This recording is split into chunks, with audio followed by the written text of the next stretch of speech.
जड़ कर्म चेतन बंधकारु कर्म के अवसान का। कह कर स्वरूप यथार्थ जग का जो किया उपकार है, उसके लिए जिन वाणी माँ को वंदना शत बार है, वंदना शत बार है, वंदना शत बार है।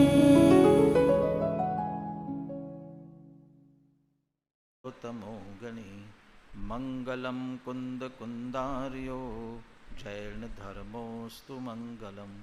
सर्वमंगल मांगल्यम सर्वकल्याणकारकम प्रधानम सर्वधर्माणां जैनम जयतु शासनम।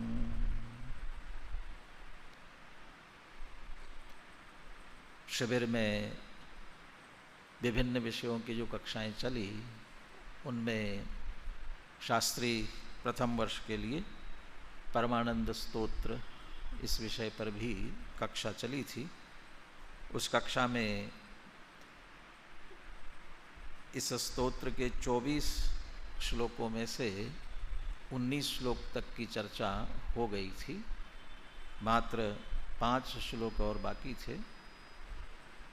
मुख्य रूप से हमारे महाविद्यालय के विद्यार्थी रहे हैं और बांसवाड़ा विद्यालय के विद्यार्थी भी रुके ही हुए हैं, और भी श्रोतागण उपस्थित रहते थे। अगला शेष जो 5 श्लोक है उनकी भी चर्चा पूर्ण कर ली जाए लगातार, तो शेष श्लोकों की अपन चर्चा करेंगे।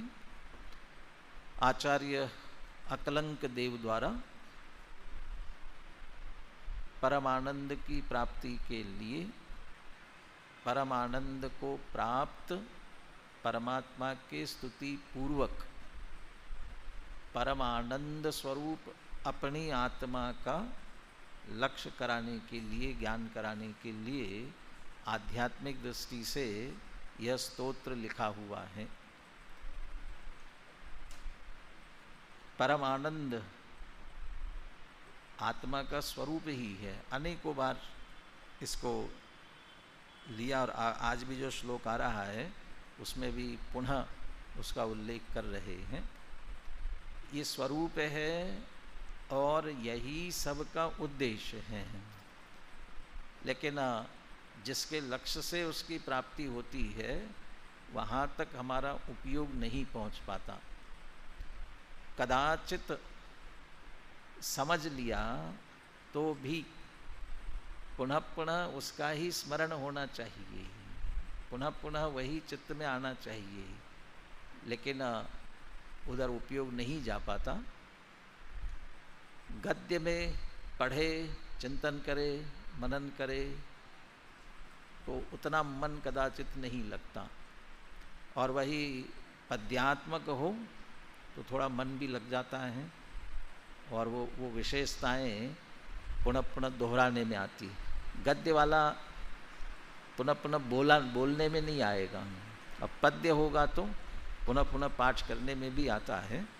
इसलिए उस आध्यात्म का चिंतन, आत्मचिंतन पुनः पुनः हो, इस दृष्टि से ये पद्य में रचना और अत्यंत सरल भाषा में, सरल छंद में, संस्कृत का जो सबसे सरल छंद है अनुष्टुप, वास्तव में वही श्लोक है, अनुष्टुप को ही श्लोक कहते हैं। तो उस अनुष्टुप में ये स्तोत्र लिखा हुआ है। प्रारंभ में शुद्ध आत्मा की ही चर्चा की, और वह शुद्ध आत्मा देह देवल में विराजमान है, परंतु हमारी दृष्टि में क्यों नहीं आ पाता है? एक ही कारण दिया, ध्यानहीना न पश्यन्ति। उस तरफ ध्यान नहीं गया, कदाचित ध्यान गया और उसका ज्ञान कर लिया तो फिर उसमें एकाग्रता वाला ध्यान नहीं हुआ, इसलिए उसकी प्राप्ति अभी तक नहीं हो पाई। ध्यान में सर्वश्रेष्ठ सर्वोत्कृष्ट ध्यान करने वाले ऐसे हमारे मुनिराज। अब ये मुनिराज उस ध्यान के माध्यम से परमात्म दशा प्राप्त कर लेते हैं। और वो परमात्म दशा कैसे होती है, क्या उसकी विशेषताएं हैं, क्या उसके और नाम हो सकते हैं, उन नामों का उल्लेख पीछे 16 से 19 तक, पहले स्वरूप दिया, फिर 16 से 19 तक उनके विभिन्न नामों का उल्लेख करते हुए महिमा एक तरह से उन परमात्मा की गई। लेकिन परमात्मा का स्वरूप या वो उनका यहाँ मुख्य उद्देश्य नहीं था, अपनी शुद्ध आत्मा का स्वरूप मुख्य था। इसलिए परमात्मा के स्वरूप के बाद फिर अपनी तरफ आ रहे हैं। ध्यान से जो परमात्मा बने, जो मुनि परमात्मा दशा को प्राप्त हुए, शब्द भी बहुत अच्छे हैं ध्यान के माध्यम से। ये ध्यानशीला मुनय प्रधाना ते दुःखहीना नियमात् भवन्ति संप्राप्य शीघ्रम परमात्म तत्वम व्रजन्ति मोक्षम क्षणमेकमेव। 11वां श्लोक है ना, 11वां श्लोक लेना सामने। वे ध्यान ही है स्वभाव जिनका, ध्यान ही है ध्यानशीला मुनय प्रधाना। ध्यान शुभोपयोग में होता है कि शुद्धोपयोग में? ध्यान शुभोपयोग में होता है कि शुद्धोपयोग में? अभी सेकेंड ईयर फाइनल वाले बैठे होंगे, ध्यान का स्वरूप पढ़ा, धर्म ध्यान, शुक्ल ध्यान। अब धर्म ध्यान में व्यवहार धर्म ध्यान भी था, निश्चय धर्म ध्यान भी था। जो व्यवहार धर्म ध्यान था वह शुभोपयोग रूप, लेकिन निश्चय धर्म ध्यान है वह शुद्धोपयोग रूप ही है। मैं इसको इसलिए जोड़ना चाह रहा हूँ, टोडरमल जी मुनि धर्म का स्वरूप एक शब्द में जो बताते हैं, क्या कहते हैं, कैसा मुनि धर्म? शुद्धोपयोग रूप मुनि धर्म। यानी वो मुनि धर्म का लक्षण, मुनि धर्म का स्वरूप शुद्धोपयोग लेते हैं। अब वे मुनि सदैव उसी में रहना चाहते हैं, कदाचित शुभोपयोग में आते हैं, जबकि शुभोपयोग में ज़्यादा रहते हैं, फिर भी शुद्धोपयोग की भावना होने से शुद्धोपयोग में रहते हैं, अपने उपयोग को अधिक भ्रमाना नहीं चाहते, फिर भी शुभोपयोग में आते हैं, पुनः इसी का प्रयास करते हैं, इसी का साधन करते हैं कि शुद्धोपयोग में जाएं। माने वो शुद्धोपयोग ही मुनिपना है, इसलिए ध्यानशीला मुनयः। वो शुद्धोपयोग वही ध्यान, ध्यान ही उनका एक तरह से स्वभाव है। और उस ध्यान के माध्यम से, नियम से, दुख से रहित तो होते हैं। संप्राप्य शीघ्रम परमात्म तत्वम व्रजन्ति मोक्षम क्षणमेकमेव। परमात्म तत्वम संप्राप्य, परमात्म तत्व को प्राप्त करके, अर्थात अरहंत अवस्था प्राप्त करके, और फिर व्रजन्ति मोक्षम, फिर मुक्त होते हैं।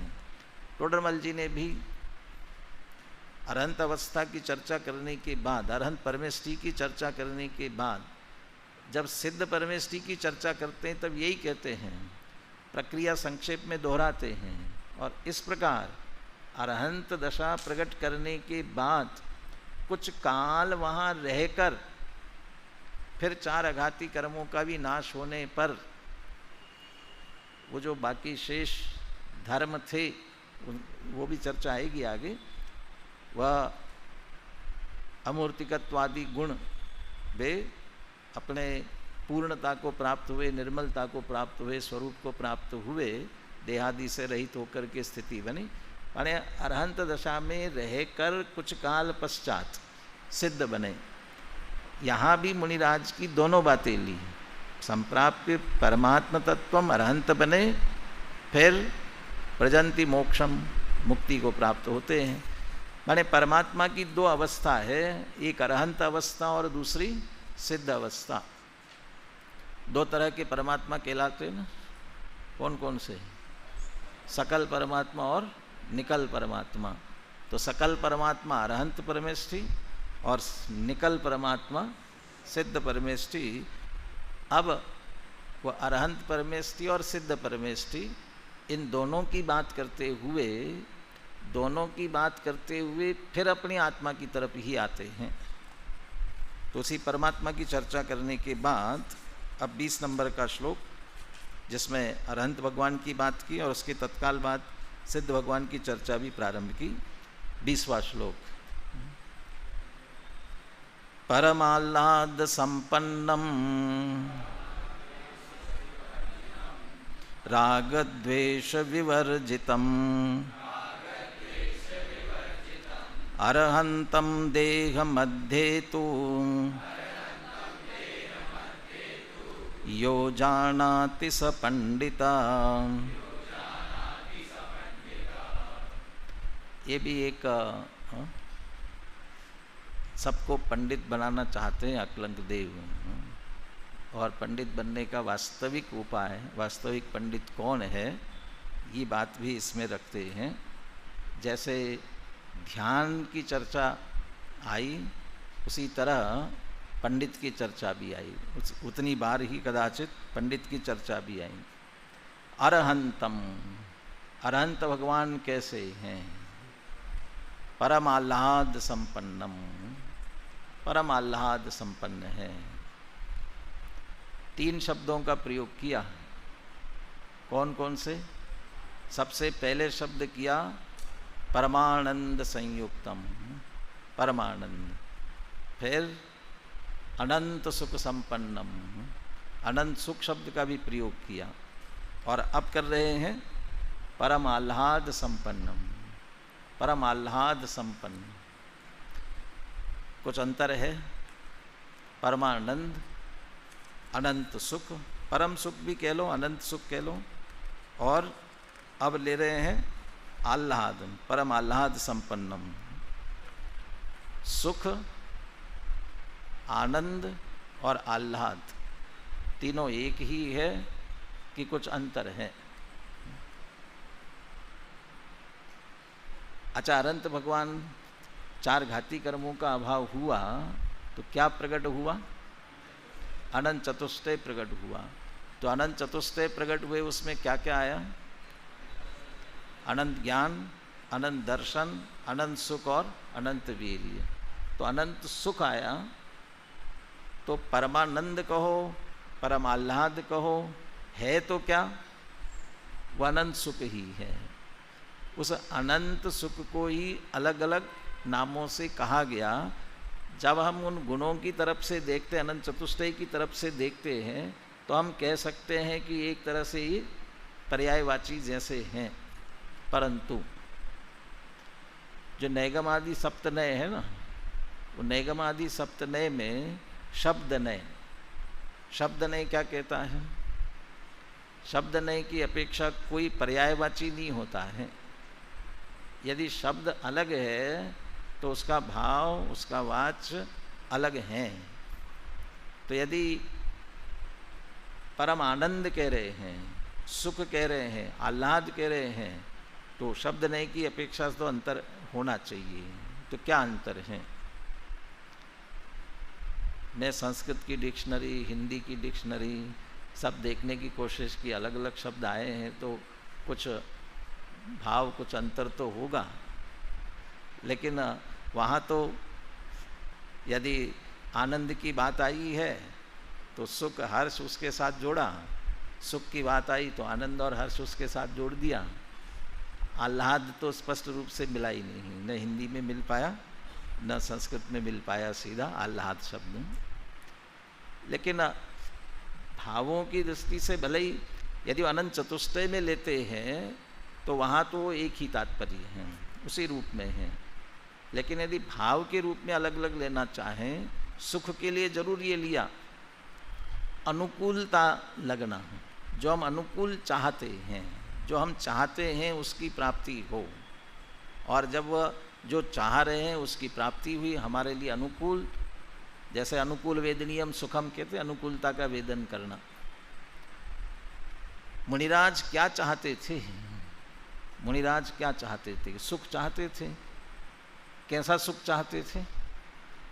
यदि 5 इंद्रिय विषयों का सुख चाहते होते तो छोड़ करके क्यों आते हैं? इसका मतलब वो नहीं चाह रहे थे, वो इंद्रिय जनित सुख की इच्छा उनको थी नहीं। निश्चित रूप से अतीन्द्रिय सुख की ही इच्छा थी, अतीन्द्रिय सुख ही चाहते थे। जब मुनि अवस्था में थे तो उस सुख की पतली धारा चल रही थी, लेकिन वह पतली धारा उनको भा नहीं रही थी। और चाहते क्या थे? हमें तो पूर्ण दशा ही चाहिए, सादी अनंत का आनंद। आनंद शब्द दिया, यानी वो पूर्ण सुख ही चाहते थे, अतीन्द्रिय सुख ही चाहते थे। और उस अतीन्द्रिय सुख की प्राप्ति हो गई, माने जो चाहते थे उसकी प्राप्ति, और जो चाहे वो प्राप्त हो जाए तो अनुकूल। तो उसकी ही प्राप्ति होने के कारण से समझ लो अनंत सुखी हुए, अनंत सुख हुआ। आनंद, आनंद में हर्ष, नंद प्रसन्न होना। तो जो अनुकूल जो चाहिए था वो मिला तो हर्ष क्यों नहीं होगा? अब यहाँ अपना हर्ष शोक नहीं लगाना। हम अपने जो राग द्वेष हमें लगते हैं, थोड़े से में हम दुखी हो जाते हैं, थोड़े से में प्रसन्न हो जाते हैं, तो हमारी वो प्रसन्नता राग द्वेष वाली वो नहीं, लेकिन आनंद, नंद, हर्षित, वो हर्ष हुआ उन्हें भी। इसलिए अनुकूलता की प्राप्ति सुख, हर्ष, नंद, प्रसन्नता हुई, इसलिए आनंद। और जब आह्लाद जो होता है ना, कोई ऐसी प्राप्ति होने पर रोमांचित होते हैं, उल्लसित और होते हैं, और अधिक उल्लास आता है। अब हम अपने ही भावों से जोड़ते हैं तो फिर वही राग द्वेष वाली आती है अपने अंदर तो, लेकिन उन्हें भी उसकी प्राप्ति होने पर रोमांच, क्या रोमांच हुआ?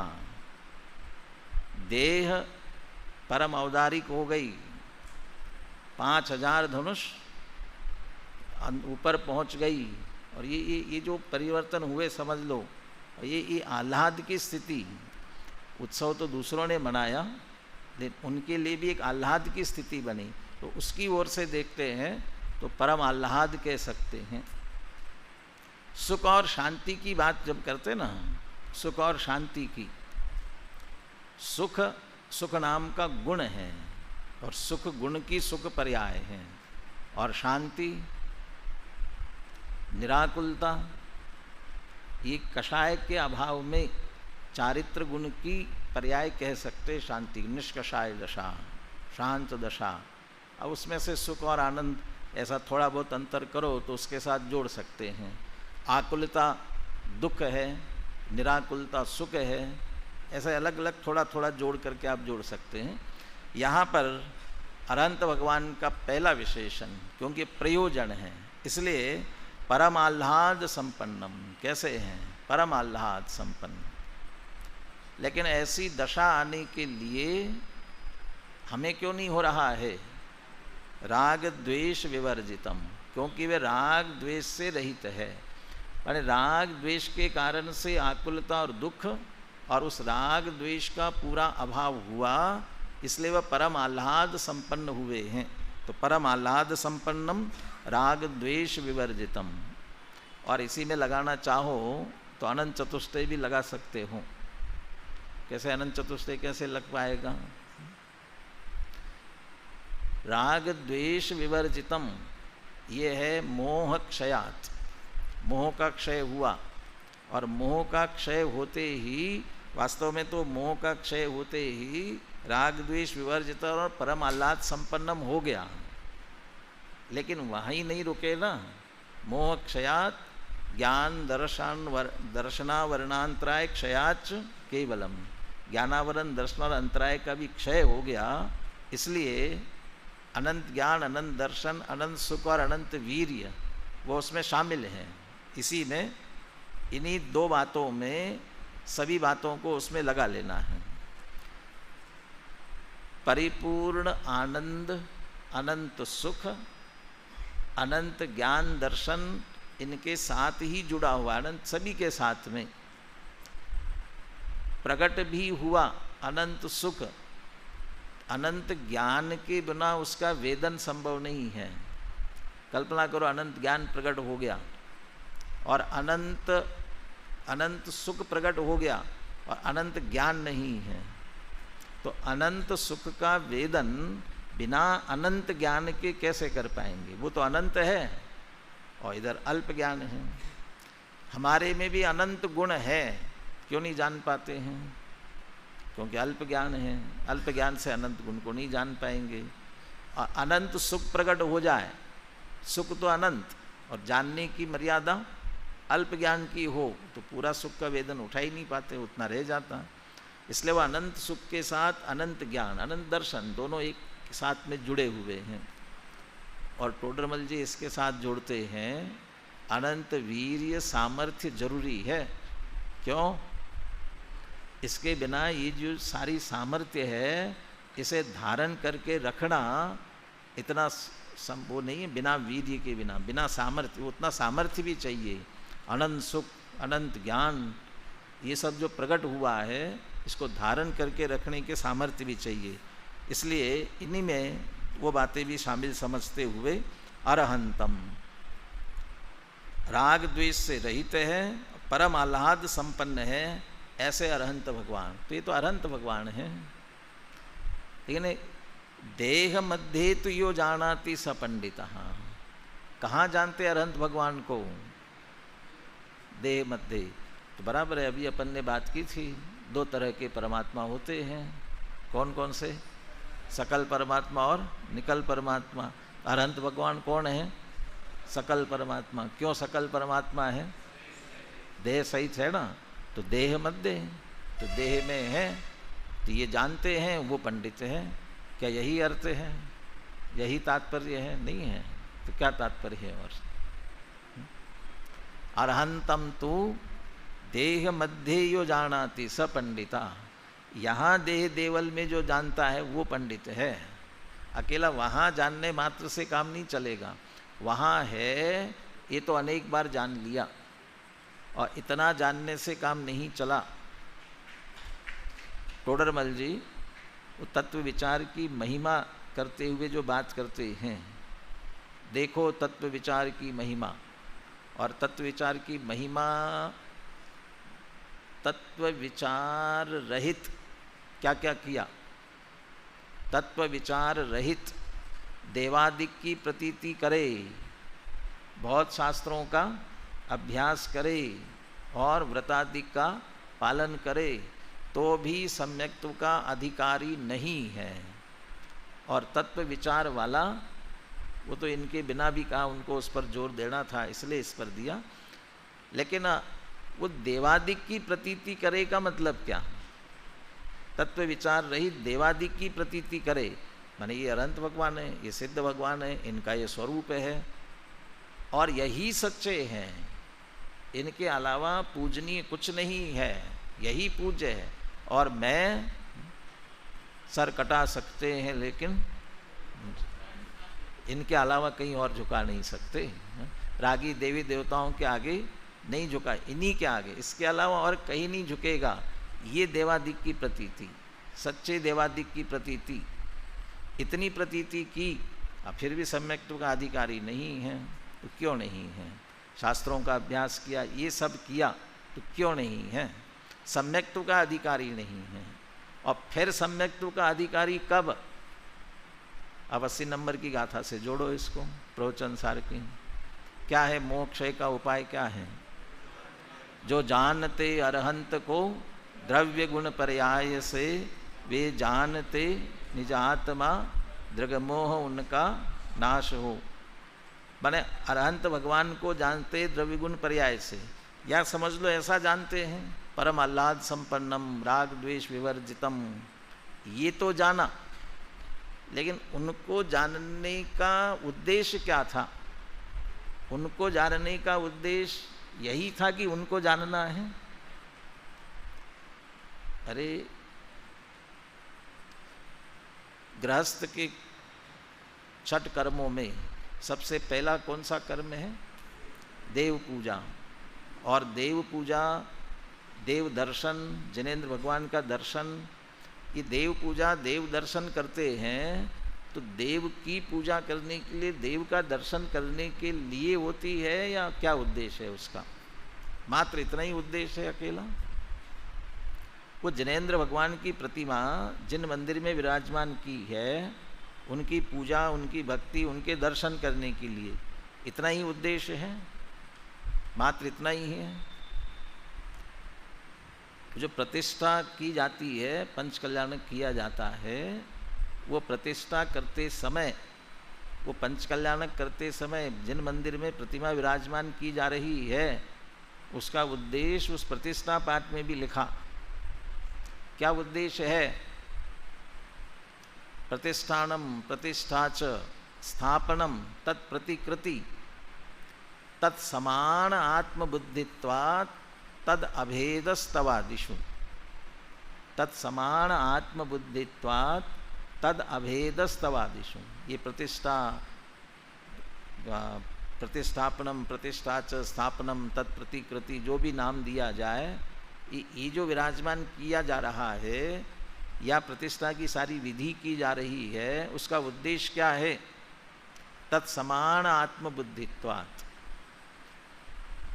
वैसे दो अर्थ है उसके। तत्समान आत्मबुद्धित्वात् व्यवहार से देखा जाए तो तत्समान आत्मबुद्धि का मतलब है जिन प्रतिमा जिन सारिखी कही जनागम माही। ये जो जिनेंद्र भगवान की प्रतिमा है, ये साक्षात जिनेंद्र भगवान ही है, उन्हीं के जैसी नहीं, वही है। अब ये हमारे यहाँ सिमंदर भगवान विराजमान है, तो ये सिमंदर भगवान है स्थापना निक्षेप से, और इनमें सिमंदर भगवान की स्थापना की है। अच्छा, ये सजीव है कि निर्जीव है? सजीव है कि निर्जीव है? स्थापना निक्षेप से ये सजीव है, अनंत चतुष्टय संपन्न है। वो जो पंचकल्याण की पूरी विधि होती है, उस विधि में वो गुणारोप, माने गुणों का भी उनमें संस्कार किया जाता है। माने गुणों का ये गुण इनमें स्थापित हो गई, इन गुणों की भी स्थापना की जाती है। और साथ में मंत्रोच्चारण पूर्वक अयम जीवहा चिरम जीवतु, ये जीव है, माने इनमें जीवा स्फुरतु, स्फुरायमान हो गई। ये सारे इन मंत्रोच्चारण पूर्वक ये सारी स्थापना की गई है। तो तत्समान आत्मबुद्धित्वात्, उन्हीं के जैसे आत्मबुद्धि हो कि ये साक्षात भगवान ही है, ऐसा मान करके पूजा भक्ति करे। तद अभेदस्तवादिषु, अभेद ऐसा नहीं समझे कि ये तो उनकी प्रतिमा है, ऐसा नहीं समझे। और निश्चय से तत्समान आत्मबुद्धित्वात्, उन्हीं के समान हम है, इसकी बुद्धि के लिए। तद अभेदस्तवादिषु, स्तुति भक्ति उनकी करते करते अपने साथ अभेद होना, ये उद्देश्य है। मैं तो हमेशा ही कहता हूँ, घर में दर्पण लगाते हैं, घर में दर्पण लगाते हैं, किस लिए दर्पण लगाते हैं? दर्पण देखने के लिए। तो क्या के लिए? हाँ, दर्पण देखने के लिए दर्पण नहीं लगाते हैं, बल्कि दर्पण में अपने को, स्वयं को देखने के लिए लगाते हैं। ऐसे ही जिन मंदिर में जिनेंद्र भगवान विराजमान है, वो जिन दर्शन, मात्र जिन दर्शन के लिए नहीं है, जिन दर्शन कर निज दर्शन पा। टोडरमल जी ने सिद्ध भगवान के उसमें लिखा, अपना स्वरूप दर्शाने के लिए प्रतिबिंब समान है, माने दर्पण के समान है। आदर्श, आदर्श शब्द संस्कृत में, आदर्श शब्द या दर्पण के लिए संस्कृत में क्या नाम आएगा? एक आदर्श भी आता है ना, आदर्श भी दर्पण का एक पर्यायवाची नाम है। तो आदर्श दर्पण के समान। ऐसे अनंत भगवान, ये प्रतिमा, ये सभी अपना स्वरूप दिखाने के लिए प्रतिबिंब समान, माने उनमें हमें अपना स्वरूप देखना है। और जो ये अपना स्वरूप देखते हैं, वे टोडरमल जी के अनुसार वे तत्व विचार वाले हैं, वे सही तत्व समझ रहे हैं, वे तत्व को जान रहे हैं। और यदि ये नहीं जान रहे हैं तो वो तत्व विचार रहित कर सम्यक्त्व के अधिकारी नहीं हैं। वहाँ अरहंत भगवान को द्रव्य गुण पर्याय से जान लिया तो हो गया ना। अच्छा, व्यवहार सम्यक दर्शन तो हुआ कि नहीं हुआ? रत्नकरण श्रावकाचार्य के अनुसार श्रद्धाणम परमार्थानाम आप्तागम तपोव्रताम त्रिमूढ़ापोढ़मष्टांगम सम्यक दर्शन। तो हो गया ना, देव शास्त्र गुरु की प्रतीति हो गई, सच्चे देव का श्रद्धान हो गया, तो व्यवहार सम्यक दर्शन हो गया ना कि नहीं हुआ? नहीं हुआ। क्यों नहीं हुआ? निश्चय के बिना व्यवहार होता ही नहीं है ना। निश्चय हो तब ये व्यवहार कहलाता है। तो इसका जो उद्देश्य मूल था उस उद्देश्य तक यदि नहीं पहुँचे तो फिर ये निरर्थक है। तो अरहंतम देह मध्य तुम, माने उन अरहंत भगवान को जानकर ऐसा ही यहाँ पर मैं अरहंत भगवान हूँ, अरहंत भगवान नहीं, अरहंत के समान हूँ, उन्हीं के समान मैं हूँ, वैसा ही हूँ। ये जो जानेगा, और जानेगा मतलब जानना ही नहीं अकेला, जानने के साथ मानता है, क्षण भर के लिए से उस तरह से अनुभव करता है, स पंडितः, वह वास्तव में पंडित है। अरहंतम देह मध्य तु यो जानाति स पंडितः, देह देवल में विराजमान, वो भगवान आत्मा इसी देह रूपी देवालय में विराजमान है, उसे जानने की प्रेरणा दे रहे हैं। हम कितनी बार भी दर्शन करते रहे भगवान का, कितनी बार दर्शन करेंगे तो सम्यक दर्शन की प्राप्ति हो जाएगी, कितनी बार करेंगे और कितनी बार किया। टोडरमल जी कहते हैं ऐसा अनेकों बार किया, यहाँ तक आए, व्यवहार रत्नत्रय की प्राप्ति अनेक बार की, परंतु निश्चय तक नहीं पहुँचे तो पुनः वैसे के वैसे, माने वैसा का वैसे का मतलब वही चक्र पुनः प्रारंभ हुआ संसार का, टूटा नहीं, छूटा नहीं है। यहाँ तक नहीं पहुँचेंगे तब तक काम पूरा होने वाला नहीं है। इसलिए अरहंतम देह मध्य तुम, बिल्कुल उन्हीं जैसा मेरा भी स्वरूप है, ये निर्णय करना पड़ेगा और यहाँ तक आना पड़ेगा तो ही काम चलेगा। कुंद आचार्य ने भी अष्टपाहुड़ के मोक्ष पाहुड़ में जो वो गाथाएं प्रसिद्ध है ना, अरहंत सिद्धाचार्य पाठक साधु है, सब आत्मा की अवस्थाएं आत्मा ही है शरण, और सम्यक सुदर्शन ज्ञान तप समभाव सम्यक आचरण, सब आत्मा की अवस्थाएं आत्मा ही है शरण। ये मोक्ष पाहुड़ की 104 और 105 नंबर की गाथा है। उसके पहले 103 नंबर की गाथा और आई है, 103 नंबर की गाथा ले रहे हैं इस पे, आपके सामने भी आ जाए। यहाँ भी कुंद आचार्य ये कह रहे हैं इसी देह में ऐसा कुछ है, उसे स्वीकार करो, और 3 विशेषताएं ले रहे हैं, 3 विशेषताएं लेते हुए बात कर रहे हैं। आया आपके सामने 103 मोक्ष पाहुड़ में।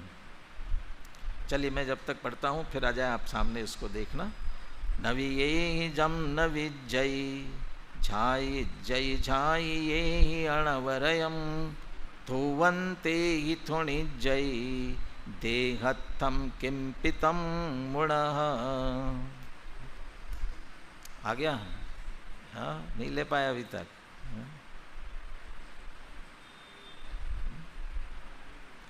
चलिए अर्थ भी कर लेते हैं। नविये ही जम नवि जई, नविये ही जम नवि जई, जो नमन करने योग्य है, क्या नमन करने योग्य है, उनके द्वारा भी जो नमन किया जा रहा है, वे हम जिन्हें नमन करते हैं वे जिन्हें नमन कर रहे हैं। नविये ही जम नवि जई, नमन करने योग्य, नविये ही जम नवि जई, जो उनके द्वारा भी जिसका नमन किया जा रहा है। दूसरा लिखते हैं झाई जई झाई ये ही अणवरयम, हम जिनका ध्यान करते हैं वे भी जिसका ध्यान कर रहे हैं, अनवरयम, वे भी निरंतर जिसका ध्यान कर रहे हैं। और तीसरा धुवंते ही थुणिजयी, हम जिनकी स्तुति कर रहे हैं वे भी जिसकी स्तुति कर रहे हैं। तीनों का मिलता जुलता ही भाव है, नमन हो, स्तुति हो और ध्यान। ध्यान को थोड़ा अलग ले लिया तो नमन करने योग्य है उनके द्वारा नमन करने योग्य, या वे भी जिन्हें नमन करते हैं। हम जिनका ध्यान करते हैं उनके द्वारा भी निरंतर ध्यान किया जा रहा हो। हम जिनकी स्तुति करते हैं उनके द्वारा भी जो स्तुति करने योग्य है, कौन है? देहत्थम किंपि तम मुणः, वह इसी देह देवालय में है। तम मुणः, उसे जानो, यही इसी देह देवालय में है, उसे जानो। माने वो क्या मतलब है? हम नमस्कार करते हैं पंच परमेष्ठी, इसीलिए वो गाथाएं आगे आ गई, समझ लीजिए, पंच परमेष्ठी को। लेकिन वे पंच परमेष्ठी वहाँ पद्यानुवाद में शब्द दिए, वे आत्मा की अवस्थाएं शब्द दिया ना, और यहाँ मूल में लिखा हुआ है तेवु ही चिट्ठदि आदि, आत्मा ही बने वो सब आत्मा की अवस्थाएं का मतलब वे तेवु चिट्ठदि आदि, वे भी आत्मा में स्थित है, वे भी आत्मा में लीन है। तो जब वे आत्मा में लीन है, अब दे परमेष्ठी, परमेष्ठी माने परम पद में स्थित। कौन सा परम पद? कौन सा? अरहंत, सिद्ध, आचार्य, उपाध्याय। हाँ, ये भी समझ लो परम पद। लेकिन इस परम पद को प्राप्त करने के लिए किसमें स्थित हुए? वो जिसमें स्थित हुए वो उससे परम हुआ ना। तो कौन परमेष्ठी? वास्तव में कौन परम, सर्वोत्कृष्ट कौन? जिसमें स्थित होने के कारण ये परम हुए, वो और सुपर परम हो गया ना उससे भी, वो आत्मा, वो सर्वोत्कृष्ट आत्मा जिसका लक्ष्य करने से हुए, इसलिए वो वास्तव में वो परमेष्ठी। ऐसे ही नमन करने योग्य, हम जिनका नमन करते हैं वे भी जिसमें नम रहे हैं, वहाँ नमन करने का अर्थ लीन होना, वे भी जिसमें लीन हो रहे हैं। झाई जई झाइये अणवरयम, मुख्यतः सिद्ध भगवान के ध्यान की बात आती है। टोडरमल जी भी सिद्ध परमेष्ठी का वर्णन करते हैं तो कहते हैं अब सिद्ध परमेष्ठी का ध्यान करते हैं। अरहंत भगवान का करते हैं तो अरहंत भगवान के स्वरूप का विचार करते हैं, और आचार्य उपाध्याय साधु परमेष्ठी की बात करते हैं तो अवलोकन करते हैं, उनके स्वरूप का अवलोकन करते हैं, इनके स्वरूप का ध्यान करते हैं। हम जिन सिद्ध भगवंतों का ध्यान करते हैं, सिद्ध भगवान किसका ध्यान कर रहे हैं? वो ध्यान शब्द है इसलिए बीच में ध्यान आया। वो आचार्य शांति सागर महाराज जी, आचार्य शांति सागर, वो इस युग में पुनः आचार्य मुनि परंपरा प्रारंभ की, वो कहलाते ना आचार्य शांति सागर। उनके संबंध में एक बात है, उनका चरित्र लिखा सुमेर चंद दिवाकर नाम के एक पंडित थे, विद्वान थे, उन्होंने लिखा। अब उनका चरित्र लिखा, उनके पास बहुत आना जाना था उनका। तो एक बार मुनिराज ऐसे बैठे हुए थे तो वे पहुँचे, तो हर तरह की बात कर लेते थे। तो वैसे ही थोड़ा हंसी मजाक में उन्होंने उनसे कहा, शांति सागर महाराज जी से, क्या महाराज जी आप शांत बैठे हैं, तो क्या करो? तो आप ऐसा क्यों नहीं करते कि अपना उपयोग सिद्ध शिला पर ले जा करके जो वहाँ सिद्ध भगवान विराजमान है उनका ध्यान क्यों नहीं करते हो? ऐसा क्यों नहीं करते हो? ऐसी बातचीत कर रहे थे। क्या कह रहे थे? अपने उपयोग को कहाँ ले जाओ? सिद्ध शिला लोक के अग्रभाग में जहाँ सिद्ध भगवान है वहाँ ले जाओ, और क्या करो? उनका ध्यान क्यों नहीं करते हैं? तो कहते शांति सागर महाराज जी ने क्या उत्तर दिया? वो कहते हैं आप सिद्ध भगवान का ध्यान करने के लिए कह रहे हैं, वो सिद्ध भगवान किसका ध्यान कर रहे हैं? सिद्ध भगवान किसका ध्यान कर रहे हैं? कहाँ लीन है? उनका उपयोग कहाँ है? तो उनका उपयोग अपने में है। तो जब उनका उपयोग अपने में है तो मैं अपने उपयोग को वहाँ ले जाऊँ और उनमें उपयोग को लगाऊँ, उसकी बजाय मैं भी यहाँ आत्मा हूँ तो मैं अपने उपयोग को अपनी आत्मा में क्यों न लगाऊँ? ऐसे यहाँ कह रहे हैं, ध्यायी झाई जई झाई अनवरयम। हम जिनका ध्यान करते हैं वे भी जिसका ध्यान कर रहे हैं। और थुवन ते ही थुणत जई, और हम जिनकी स्तुति करते हैं वे जिसकी स्तुति कर रहे हैं। समय सार में शायद 14वां या 15वां कलश आएगा, 14वां 15वां कलश। ईश ज्ञान गणो नित्यम आत्मा सिद्धिम अभुप्सुवी साध्य साधक भावेण द्विधैक समुपास्यताम। हम जो इस एक ज्ञान घन भगवान आत्मा की उपासना करेंगे ना, हम उपासना करेंगे, हम उपासक है, लेकिन का अरहंत और सिद्ध भगवान भी उसी आत्मा की उपासना करते हैं, वे भी उपासक है, अरहंत और सिद्ध भगवान भी। अंतर क्या है कि हम साधक है और वे साध्य है। साध्य साधक भावेण द्विधा एक समुपास्यताम। हमारी साधक भाव की उपासना है और उनकी साध्य भाव की उपासना, माने वे भी आत्मा की उपासना कर रहे हैं। और निश्चय स्तुति 31, 32, 33 गाथा में आई समय सार की निश्चय स्तुति।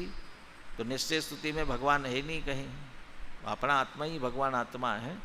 तो हम जिनकी हम अब भगवान की स्तुति कर रहे हैं, पंच परमेष्टि की स्तुति कर रहे हैं, लेकिन वे किसकी स्तुति कर रहे हैं?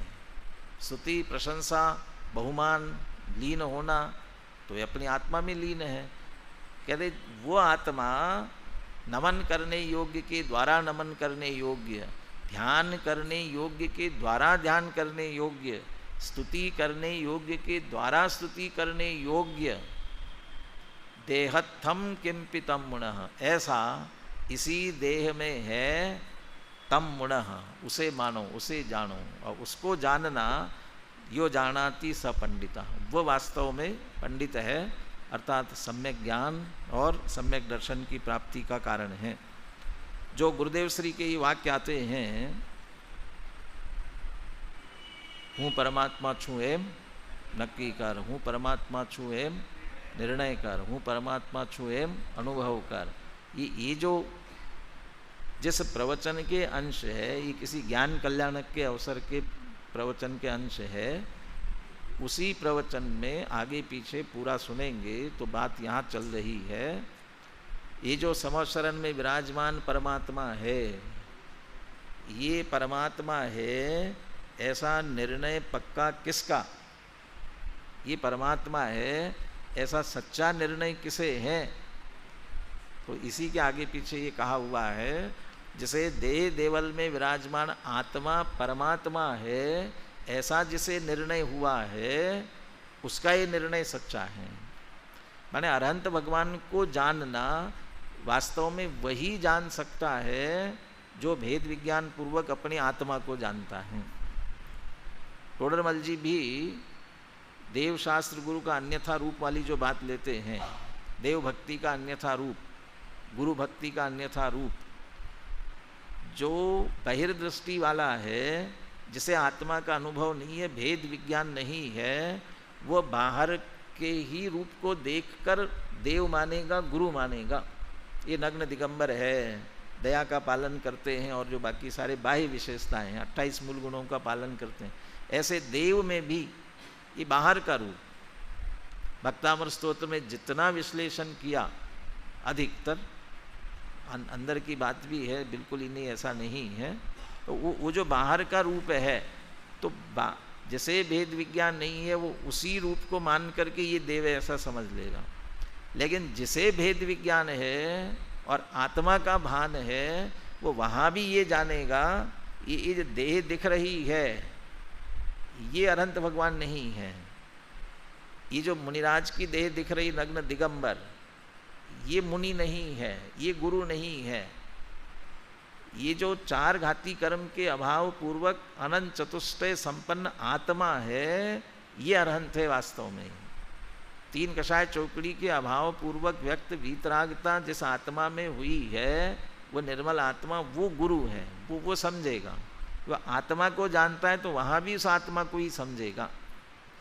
इसलिए यहाँ कह रहे हैं अकेला वो परमात्मा जानना, अरहंत भगवान जानना, यो जानाति स पंडिता नहीं है, बल्कि अरहंतम देह मध्य तुम, वह अरहंत भगवान इस देह देवल में विराजमान है ऐसा जानना, वह वास्तव में पंडित है, वह वास्तव में ज्ञानी है।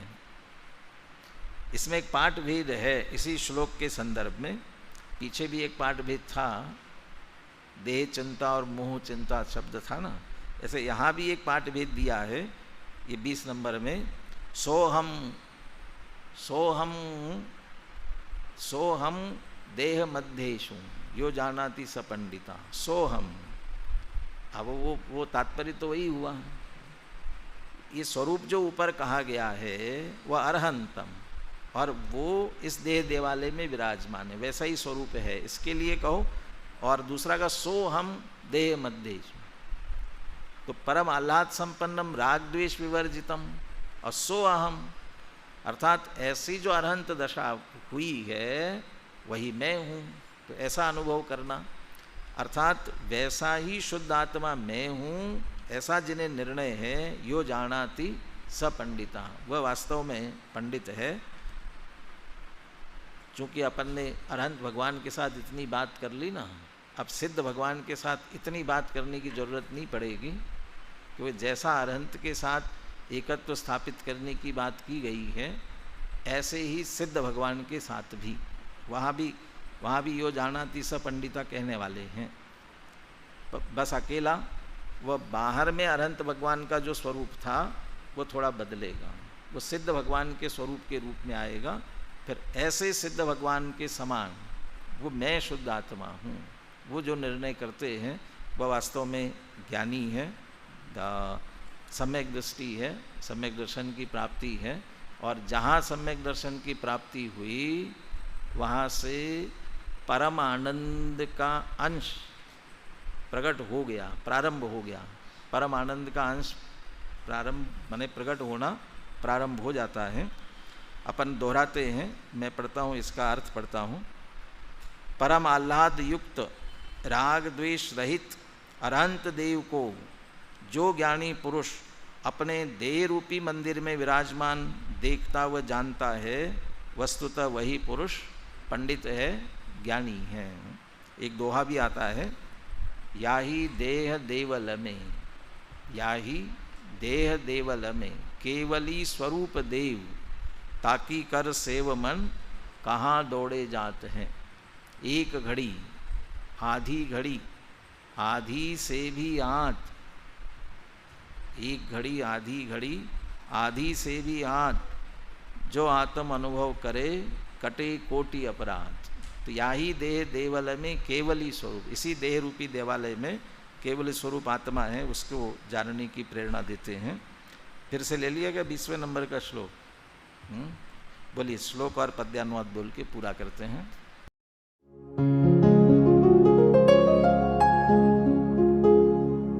निज निधि निज में बताए, यह अनंत उपकार है उसके लिए जिन वाणी माँ को वंदना शत बार है, वंदना शत बार है, वंदना शत बार है।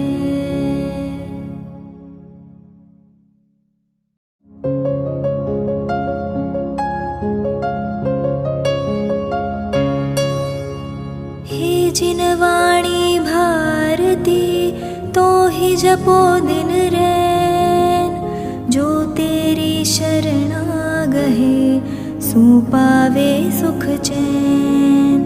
जा वाणी के ज्ञान दे सूझे लोकालोक, सो वाणी मस्तक नवो सदा देत हो ढोक, सदा देत हो ढोक।